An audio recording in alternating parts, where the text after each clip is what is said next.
जब जब 10 मुहर्रम आती है तो इस दुनिया के तमाम कबूतर इमाम हुसैन के गम में गमज़दा हो जाते हैं। इमाम जाफर सादिक अलैहिस्सलाम ने फरमाया, ये वाहिद परिंदा है कि जब इमाम हुसैन अलैहिस्सलाम शहीद हुए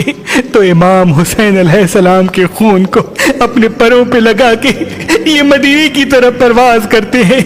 और जहाँ जहाँ दूसरे कबूतर उन कबूतरों को देखते हैं तो वो भी इमाम हुसैन के खून को देख के गमज़दा होना शुरू हो जाते हैं। ऐ लोगों, जब भी 10 मुहर्रम आए तो कबूतरों को पानी पिलाया करो, उनको अनाज खिलाया करो, क्योंकि 10 मुहर्रम के दिन कबूतर रो के इमाम हुसैन को सलाम करते हैं। जो इंसान उस वक्त मौला हुसैन को याद करके कबूतर को पानी पिलाता है, अनाज खिलाता है, तो कबूतर उस हुसैन के मानने वाले के लिए दुआ करते हैं, और 10 मुहर्रम के दिन अल्लाह वो दुआ फौरन कबूल कर देता है, फौरन कबूल कर देता है, फौरन कबूल कर देता है।